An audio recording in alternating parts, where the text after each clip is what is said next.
Have you noticed how some men our age enter a room and immediately command respect, while others struggle to be taken seriously? Throughout my career, I've identified that the difference rarely lies in what they say, but in how they present themselves. It's impressive how many of us, after 40, continue making basic mistakes that sabotage our image. Today I'm sharing the 6 most critical errors that compromise your style, and how to correct them to project the image of a successful man. And the last mistake? It's particularly revealing because it's where men with solid careers often stumble.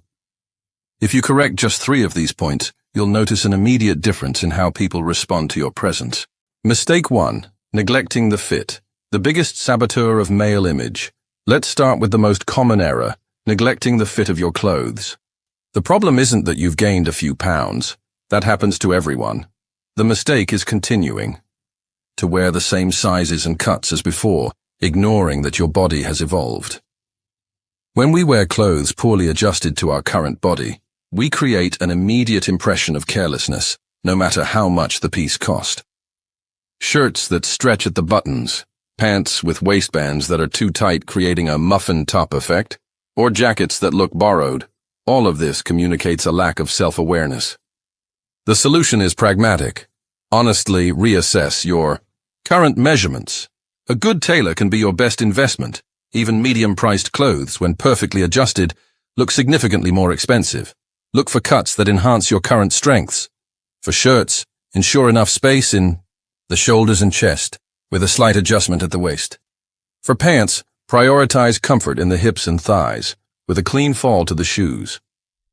I resisted this idea until a crucial meeting where my tight jacket limited my movements during an important presentation. I realized I was sabotaging myself out of pure stubbornness. If you're recognizing value in these observations, subscribe to the channel for more insights based on real experience. Mistake 2. Confusing casual with sloppy. What's even more revealing about a mature man? How he dresses in casual moments. Many of us fall into the trap of thinking that casual means anything comfortable, regardless of appearance. When we show up in social environments wearing deformed t-shirts, faded sweatpants, or worn-out sneakers, we communicate a concerning message, that we no longer care. It's like signaling that we've already arrived where we wanted and no longer need to make an effort. The more sophisticated approach is to develop an intentional casual, comfortable clothes, yes, but chosen with the same care as your formal pieces. Invest in quality t-shirts in solid colors, with fabrics that maintain their shape. Replace sweatpants with well-cut chinos or jeans. Have casual footwear that is both comfortable and aesthetically pleasing. I understood this when, after going to a happy hour wearing a worn promotional t-shirt, I realized that my younger colleagues were significantly better dressed in their casual versions. The message I was sending was that I no longer cared, the opposite of what I wanted to communicate.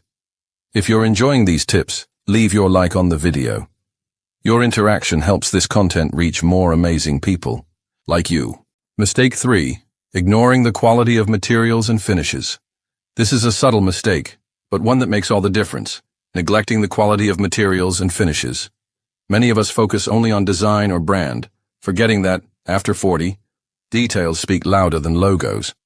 When we opt for low-quality synthetic materials, visible seams, or careless finishes, we communicate a lack of refinement. It's like presenting a report with typing errors. The content may be excellent, but the form compromises the message. The solution doesn't necessarily involve spending much more, but spending strategically. Reduce the quantity of pieces and prioritize quality. Learn to identify good materials.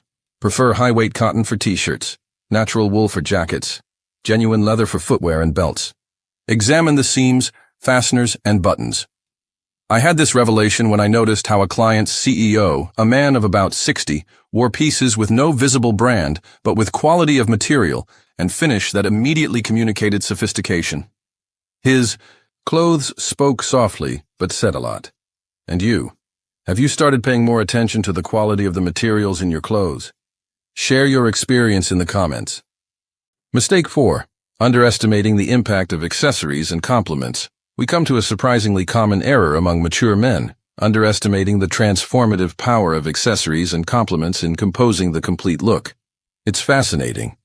How many of us invest considerable resources in good main pieces, quality suits, shirts, and pants, but completely neglect those final elements that, to trained eyes, communicate as much or more about our attention to detail and personal sophistication?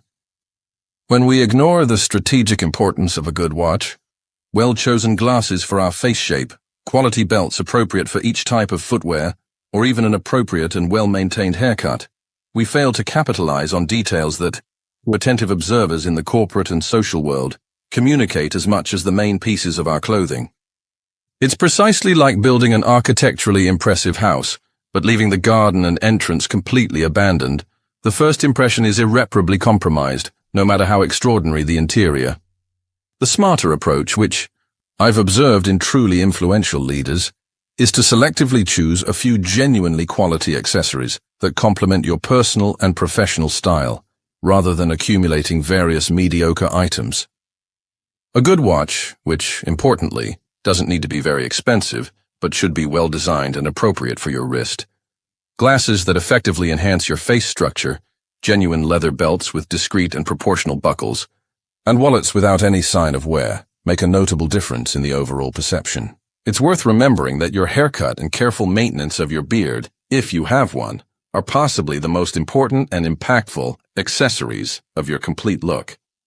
I learned this valuable lesson the hard way when, after investing considerably to update my wardrobe with quality pieces, but insisting on keeping my old glasses that were clearly outdated and inappropriate for my face, I inexplicably continued receiving less immediate credibility than colleagues in similar positions. It was only when an executive image consultant finally pointed out, with necessary frankness, that my glasses were literally contradicting the rest of my carefully chosen look, that I realized how this single element was compromising my entire investment in professional image. If you're beginning to perceive the practical value of these observations based on real experience and not just fashion theory, don't forget to leave your like for this video and subscribe to the channel for similar content that can make a tangible difference in your professional and social trajectory. Mistake 5. Failing in visual and stylistic coherence. Now a more sophisticated error: the lack of visual and stylistic coherence in your wardrobe. This problem affects even men who have already understood the importance of fit and quality. When each piece seems to belong to a different personality, we create a fragmented image. The executive who wears impeccable suits during the week, but appears at social events in band t-shirts, creates a dissonance that compromises his credibility. Develop a personal stylistic DNA, elements, colors, and silhouettes that work for you and manifest consistently in both formal and casual clothes. It doesn't mean dressing always the same, but ensuring a consistent visual language. I understood this when reviewing photos of events throughout a year and realizing that I looked like 3 different people depending on the context. By aligning my personal style with my professional identity, I noticed that people began to recognize and respect me more consistently. Have you thought about what your stylistic DNA is? Share your reflections in the comments. Mistake 6. Resisting age-appropriate stylistic evolution. Finally, the 6th mistake: resisting age-appropriate stylistic evolution. This error affects men extremely successful in their careers, but who fail to realize that style, like business, requires continuous adaptation. The problem occurs at 2 extremes. Either we cling to the style of youth, creating an uncomfortable contrast with our maturity, or we adopt an excessively safe and monotonous look that unnecessarily ages us. Both approaches compromise our relevance. The solution is to embrace conscious stylistic evolution, understanding that maturity doesn't mean abandoning personality, but refining it. Look for contemporary references of men in your age group, who demonstrate elegance without seeming either too young or too old. Adapt current trends selectively and moderately. I had this revelation when, at 48, I was still trying to dress as I did at 35, until a mentor told me, "Dress for the position you hold today, not for the one you held when you started your career." Recapping. The 6 mistakes that sabotage your style at 40+ are neglecting the fit, confusing casual with sloppy, ignoring the quality of materials, underestimating the impact of accessories, failing in visual coherence, and resisting age-appropriate stylistic evolution. Correcting these mistakes doesn't require an extraordinary budget. It requires awareness and small, consistent adjustments. At 40 plus, your goal isn't to impress with passing fashion, but to communicate competence, confidence, and relevance through intentional stylistic choices. If this content was useful, leave your like, subscribe to the channel, and activate notifications. Next week, I'll share the 5 investment pieces that every man over 40 should consider to elevate his wardrobe. Which of these mistakes have you identified in your own style and intend to correct first? Share your experience in the comments.